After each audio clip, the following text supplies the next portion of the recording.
नमस्कार, मैं अंकित अग्रवाल आपका स्वागत करता हूं यूसीएन हेलो डॉक्टर की एक और पेशकश, एक और कड़ी में।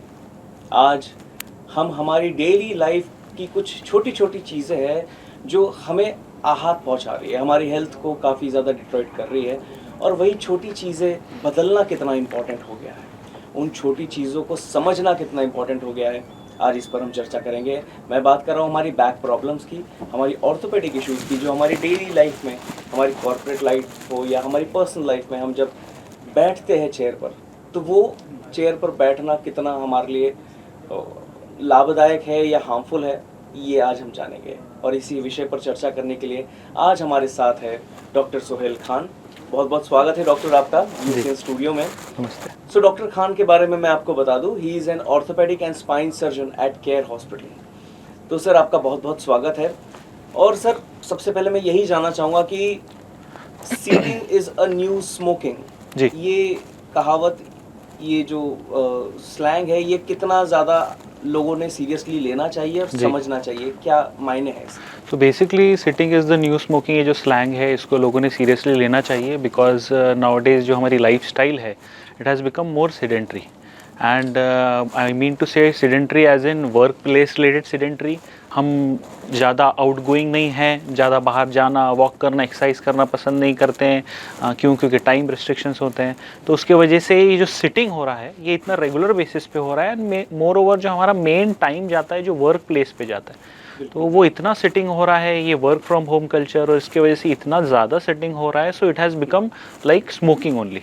Eight the end of the day smoking करने से जैसे आपके लंग्स ख़राब होते हैं, उसी तरह लॉन्ग टर्म सिटिंग की वजह से आपके spine issues, age related degeneration, आप एक मान लीजिए, ऐसा कह लीजिए कि आप जल्दी एज कर रहे हैं या आपको एजिंग ज़्यादा जल्दी हो रही है बैठे बैठे। तो that's why it is called sitting is the new smoking, because smoke करने से हम हमारे लंग्स ख़राब करते हैं, उसी तरह हम लॉन्ग टर्म सिटिंग करने से हम हमारा स्पाइन ख़राब कर रहे हैं। स्पाइन तो सबसे बेसिक, Yes. सबसे मोस्ट इंटीग्रल पार्ट Yes, होता है yes, बॉडी का। yes. क्या क्या प्रॉब्लम्स आजकल एज पर योर एक्सपीरियंस आप देख रहे हैं पेशेंट्स में? जो रूटीन ओपीडीज देखते हैं, तो उसमें मोर ओवर जो हम पेशेंट्स देखते हैं कि सर कमर में कैच आ गया, बैक लग गई, या लॉन्ग सिटिंग कर लिया, या लॉन्ग ट्रैवल कर लिया, या ऑफिस आवर्स में ज़्यादा एक्सर्शन हो गया, या मेरी जॉब ऐसी है जहाँ मुझे सिटिंग करना पड़ता है। सो हमारे पास जो पेशेंट्स आते हैं, not only the peons to the bosses, ये सब का जो लॉन्ग सिटिंग हो रहा है, तो उसके वजह से ये हर वर्ग के लोग और हर कैटेगरी के लोगों को अफेक्ट कर रहा है, number one. And number two, ये लॉन्ग सिटिंग के वजह से lethargy, fatigue, tiredness, weight gain, ये भी इश्यूज बहुत सामने आ रहे हैं। सो नॉर्मल रूटीन ओपीडी में हमारे ये जो पेशेंट्स आते हैं कि सर बैक पेन रेगुलर हो रहा है, कि कोई बोलता है 6 महीने से हो रहा है, कोई बताता है 1 साल से हो रहा है, कोई बोलता है 2 दिन से हो रहा है, तो ये डेली रूटीन एक्टिविटीज़ से इतना लिंक्ड है ये, तो उसकी वजह से ये ऑन एंड ऑफ देखने मिलता है। और मोर ओवर ऑर्थोपेडिक्स में back pain has become the rising number. Okay, so since the number is rising simultaneously, क्या ट्रीटमेंट्स, क्या मोड ऑफ ट्रीटमेंट्स अवेलेबल है, क्या क्या ऑलरेडी है, पहले वो जानना चाहूँगा आपसे। सो बेसिकली सिटिंग में जो प्रॉब्लम्स होती है, क्या होता है, आपकी जो बैक मसल्स फटीग, टायर्ड, थक जाते हैं, तो उसके वजह से जब हम हमारी एग्रेसिव एक्टिविटीज़ करते हैं या कोई गेम या स्पोर्ट्स खेलते हैं, तो हमें कैच, स्ट्रेन, पेन आता है। तो जो ट्रीटमेंट मोडालिटीज़ हैं, in just no treatment is the best treatment. No treatment के माने मतलब मेडिसिन की ज़्यादा ज़रूरत नहीं है, इसमें फ़िज़िकल एक्टिविटीज़ की ज़्यादा ज़रूरत है। Physical activities like exercise, walking, running, so ये स्टेज में डिवाइड किया जाता है। What I suggest to my patient is, and देखा भी गया है, it has been proved that walking is the best medicine for spine. So walking अगर आप जितना करेंगे तो उतना आपके स्पाइन के मसल्स स्ट्रॉन्ग होंगे। फॉर एग्जाम्पल, एक बिल्डिंग होती है, तो बिल्डिंग का फाउंडेशन उसके पिलर्स होते हैं। So the spine is the pillar to our body. तो हम हमारा पिलर जितना स्ट्रॉन्ग करेंगे, हमारी फाउंडेशन उतनी स्ट्रॉन्ग होंगी। आज के प्रॉब्लम में नहीं, जैसे अर्ली 20s, बिकॉज आज के लिए आप देख रहे होंगे कि जो वर्क फ्रॉम होम कल्चर बोल लीजिए या जॉब्स बोल लीजिए, ये 22 साल के लड़कियां लोग उसमें चले जा रहे हैं। 2021, 22 के बाद में रेगुलरली वर्किंग होता है। तो जब ये वर्किंग रेगुलरली हो जाता है, तो 22 से ही आप समझ लीजिए उनका सिटिंग कल्चर स्टार्ट हो जाता है। आप देखेंगे 26-28 वाले लोग वेट गेन हो रहा है, सिटिंग ज़्यादा हो रहा है, स्ट्रेस ज़्यादा हो रहा है, बैक इश्यूज बढ़ रहे हैं, because at the end of the day जब बेली फैट भी बढ़ता है तो स्पाइन के मसल्स को खींचता है। जब वो स्पाइन के मसल्स को खींचता है तो पेन होता है, और पेशेंट की अपेक्षा रहती है कि मैं डॉक्टर के पास जाऊँ, दवाई लूँ और मैं फट से ठीक हो जाऊँ और नेक्स्ट डे जॉब पे जाऊँ या काम करूँ। बट ये मिथ तोड़ना बहुत ज़रूरी है कि सिर्फ ट्रीटमेंट लेने से या सिर्फ मेडिसिन लेने से इट इज़ नॉट डन। आपको आपकी, हम बोलते हैं ADL, activity of daily living, ये सुधारनी पड़ेगी। आपकी एक्सरसाइजेस करनी पड़ेगी। Just to start with morning में 10 मिनट, शाम में 10 मिनट या रात में 10 मिनट। खाने के टाइमिंग्स इम्प्रूव करने पड़ेंगे और पर्सनल वेलबींग, पर्सनल हेल्थ की तरफ बहुत ध्यान देना पड़ेगा। तब जाके कहीं ना कहीं एक कंप्रेसिव ट्रीटमेंट मिलेगा। मतलब ये पूरा ओवरऑल अपना रूटीन, अपना जो लाइफस्टाइल है उसमें बदलाव जो है वही सबसे बड़ा, सबसे बेस्ट ट्रीटमेंट है। जी। आपने वर्क फ्रॉम होम की भी काफ़ी बात करी। वर्क फ्रॉम होम अब जिन लोगों का ऑब्वियसली रिमोट वर्क है, जो लोग, अब वो तो करना ही पड़ेगा जी। पर वर्क फ्रॉम होम से as compared to office culture, as compared to corporate going on site office, क्या डिफरेंस है? क्यों वर्क फ्रॉम होम ज़्यादा जो है हार्म पहुंचाता है पर्सन को? क्या रीज़न है वो थोड़ा बताना चाहिए। सो बेसिकली जैसे हम इंटरव्यू के पहले भी डिस्कस कर रहे थे कि वर्क फ्रॉम होम कितना मतलब वो मैं बोलना नहीं चाहिए, बट वो टॉक्सिक बनते जाता है अगर वो रेगुलरली हो। वो इसलिए रेगुलरली टॉक्सिक बन जाता है बिकॉज वर्क फ्रॉम होम करने में क्या होता है, हमारा सिटिंग ज़्यादा हो रहा है, हम घर पे ज़्यादा बैठ रहे हैं, हमारी मोबिलिटी नहीं हो रही है। हमने सुबह उठा, ब्रश किया, ब्रेकफास्ट किया और हमें कहीं जाना नहीं है, हमने लैपटॉप लिया, बेड पे बैठ गए, हमने हमारा काम करना चालू किया। अब उसमें क्या हो गया है कि हम रेडी नहीं हो रहे, फ्रेश नहीं हो रहे, एक्टिविटीज़ नहीं कर रहे हैं, हम हमारा इवनिंग तक ऑफिस कर रहे हैं, फिर हम हमारा लंच डिनर जो भी है वो कर रहे हैं, और फिर अब ये वर्क फ्रॉम होम में क्या होता है, हमारी जो सिटिंग है वो प्रॉपर नहीं होती। मेरा कहना यह है, सिटिंग प्रॉपर नहीं होती। आप सोफे पे बैठ गए, स्लाउच कर गए, ऐसा लैपटॉप लेके बैठ गए, क्राउच करके बैठ गए, आप बैठ गए, ऐसे ही बैठे हैं 3-3 घंटे तक, बिंज ईटिंग कर रहे हैं, बिंज वॉचिंग कर रहे हैं, टाइमली मोबाइल ऐसा देख रहे हैं, ऐसा काम कर रहे हैं। सो बेसिकली जो पोस्चर है आपका वो बहुत ज़्यादा रोल प्ले करता है। वर्क फ्रॉम होम में ऐसा हो जाता है कि एक डिसिप्लिन नहीं रहता है, जो कि ऑफिस कल्चर्स में मोर हाँ थोड़ा बहुत रहता है, डिसिप्लिन नहीं रहता है। और उसके साथ साथ में अगर बैचलर हो और वर्क फ्रॉम होम कर रहे हो और आपको कहीं जाना नहीं है तो 5-5 दिन निकल जाते हैं घर में ही वर्क फ्रॉम होम करते हैं। और जो ऑफिस से होमवर्क मिलता है वो रात में होता है, फिर रात में मूवीज़, नेटफ्लिक्स ये होता है, फिर मॉर्निंग में उठ के फिर से ये। तो ये रूटीन रेगुलर करने में ठीक, बट एक बार जैसे मैंने बताया टॉक्सिक हो जाता है, बिकॉज ये आपकी बॉडी के लिए टॉक्सिक हो जाता है। बिकॉज आपको कोई ना ही एक्सरसाइज है, ना ही कोई बाहर निकलना, फ्रेश एयर लेना है, तो उसकी वजह से। और वही बात ऑफिस में, यस ऑफिस में होता है, तो इसमें अर्गोनॉमिक्स बहुत डिपेंड करते हैं। जैसे आपके ऑफिस की चेयर है, आप चेयर पे कैसा बैठ रहे हैं, स्लाउच क्राउच करके भी बैठते हैं, बिकॉज बहुत से लोग ऑफिस में भी कभी कभार स्लाउच हो जाते हैं, नीचे होके बैठ जाते हैं। सो वो बड़ा स्ट्रेसफुल हो जाता है लॉन्ग अगर वो बैठते हैं तो। बिकॉज मैंने ये देखा है जब मेरे पास पेशेंट्स आते हैं, स्पेशली उनके पेरेंट्स अगर साथ में आए या वाइफ हस्बैंड के साथ आ रही है और वो बोलते हैं कि वर्क फ्रॉम होम करते हैं, तो मैं पूछता हूँ पेशेंट को कि आप कैसा बैठते हैं। वो बोलते हैं नहीं सर अच्छे से बैठता हूँ ये वो। पर वाइफ को या पेरेंट्स स्पेशली मदर्स को पूछो तो वो बताती हैं कि नहीं सोफे पे बैठता है, ऐसा बैठता है, बिल्कुल ध्यान नहीं देता। सो बिकॉज वर्किंग करते समय हम इस चीज़ों पे हमारा ध्यान नहीं जाता, बिकॉज हम वहाँ ज़्यादा एनग्रॉस रहते हैं। और जैसे ही जब हमारा वहाँ से ध्यान हटा तो फिर हमें पेन शुरू होता है। और ये पेन का सबसे बड़ा प्रॉब्लम है, ये पेन 1-2 दिन नहीं, क्रॉनिक पेन बन जाता है, बिकॉज ये पूरी आपकी मसल्स को इफेक्ट करता है। ऑफिस में कैसा है, डेस्क रहते हैं, सब रहता है, बट स्टिल लॉन्ग सिटिंग, बहुत ये लंबा सिटिंग परेशानी हो जाती है। तो लॉन्ग सिटिंग की बात कर रहे हैं, मतलब ज़्यादा देर बैठना इज़ मच हार्मफुल, पर सिटिंग का जो ड्यूरेशन है वो कितना होना चाहिए? So what we suggest our patient is, अगर आप सिटिंग कर रहे हैं तो 15 से 20 मिनट से ज़्यादा बिना सपोर्ट के ना बैठे। सपोर्ट मीन्स बैक सपोर्ट, जिसमें आपका बैक स्ट्रेट होना चाहिए, बटक पूरी पीछे जानी चाहिए और आपका स्पाइन स्ट्रेट होना चाहिए। सो बिना सपोर्ट के 15 to 20 मिनट्स ना बैठें। अगर बैठे हैं तो उठ के फिर से स्ट्रेच कर लें और वापस बैठें। सपोर्ट के साथ मोर देन 45 to 50 मिनट्स ना बैठें। अगर आप बैठे हैं तो 45 to 50 मिनट्स बाद उठें, थोड़ा सा स्ट्रेच करें। ऑफिस मीटिंग्स में है नहीं उठ सकते तो उठ के थोड़ा सा ऐसा बैक को स्ट्रेच कर ले, वापस बैठ जाए। तो इससे कैसे आपकी मसल्स फटीक नहीं होगी, नंबर 1। नंबर 2, अगर ये सिटिंग रेगुलर बेसिस पे हो रहा है, कंटिन्यूसली हो रहा है, तो दो चीज़, आपकी चेयर 110 डिग्री से ज़्यादा पीछे नहीं जानी चाहिए, बिकॉज अगर वो ज़्यादा पीछे जाएगी आप स्लाउच करेंगे, आपको वो ऐसा और बैठने की इच्छा होगी, तो वो 110 डिग्रीज पे लॉक हो जानी चाहिए। और बैठते समय बटक पूरा बैक को टच करे। अगर बैक को टच नहीं हो रहा तो पीछे एक पिलो रखे, ताकि वो एक गैप जो है वो नहीं, और आपका जो स्पाइन है वो प्रॉपर कर्वेचर में रहे। बिकॉज अगर आप प्रॉपरली सिटिंग करेंगे, बोलना आसान है, लॉन्ग सिटिंग डिफ़िकल्ट हो जाता है, जो करते हैं वो काम में इतने इनग्रॉस हो जाते हैं कि नहीं कर पाते।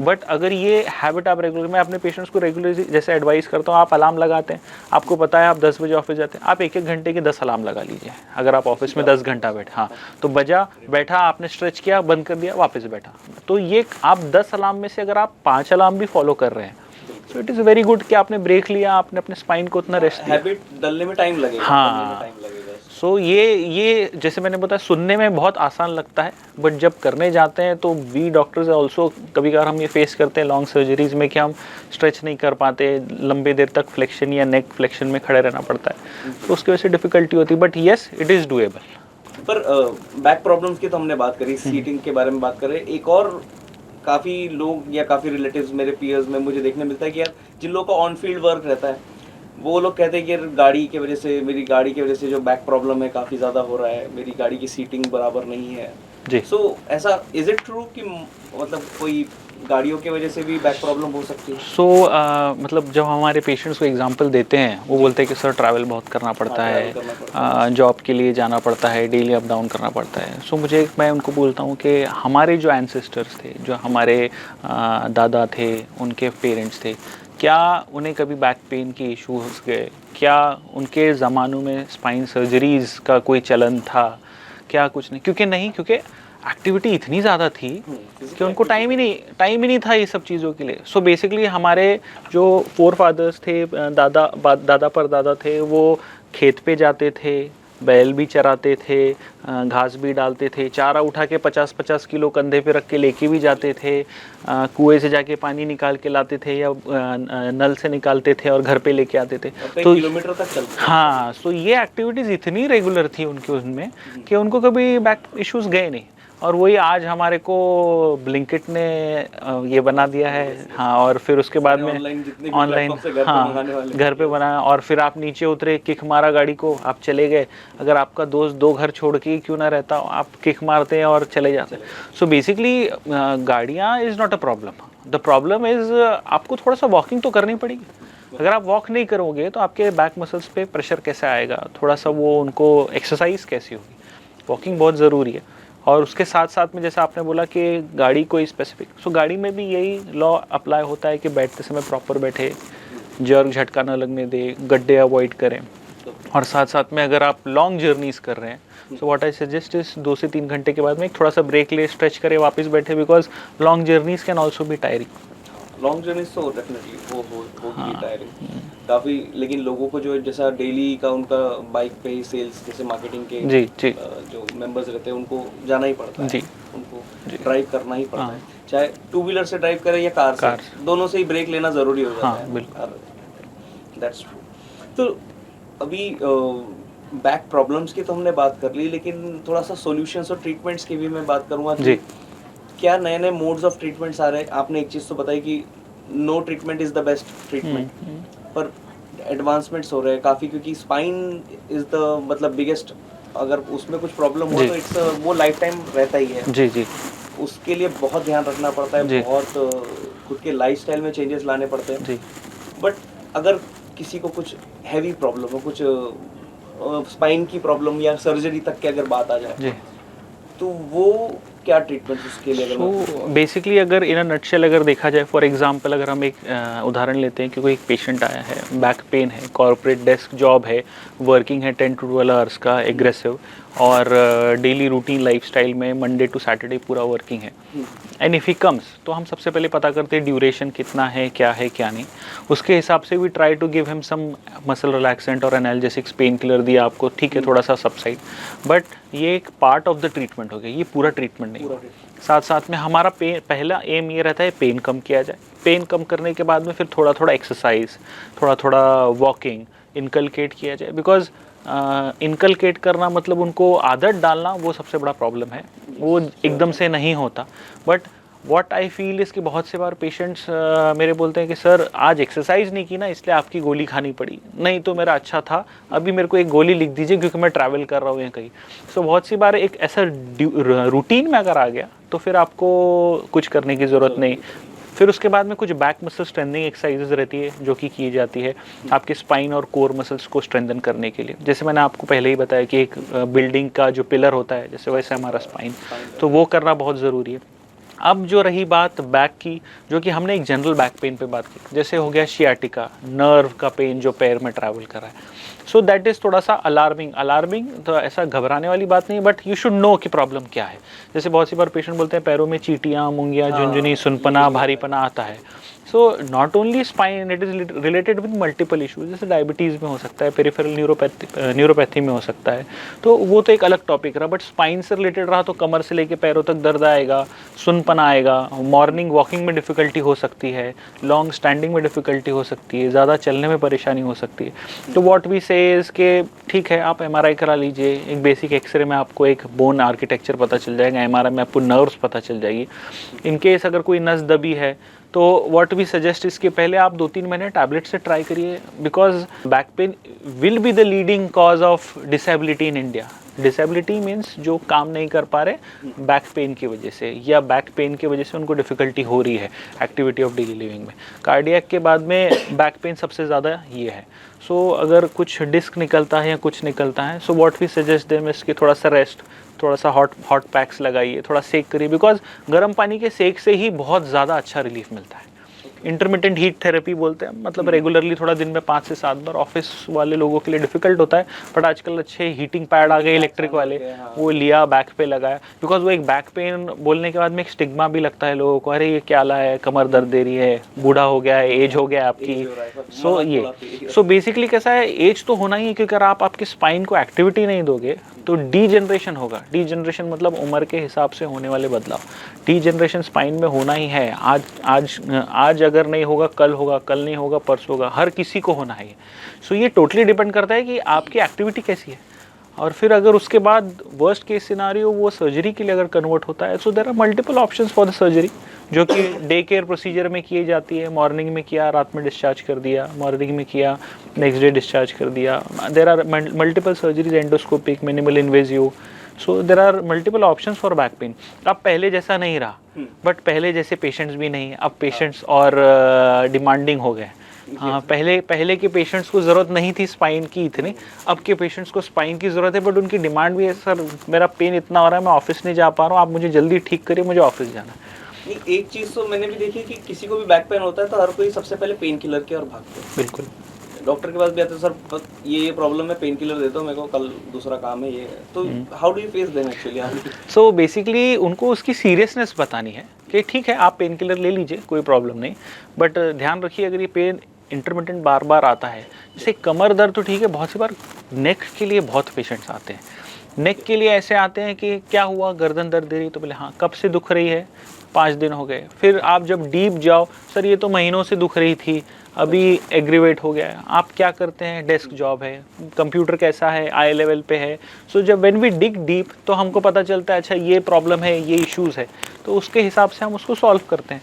सो पेन इन इटसेल्फ जो है वो कंटिन्यूस रखना है या उसमें इजाफा करना है, मतलब रिलीफ लेना है, ये टोटली व्हाट वी से इस पेशेंट, वो आपकी बॉडी है, आप बेहतर जानते हैं आप प्रोडक्टिविटी कितनी दे सकते हैं।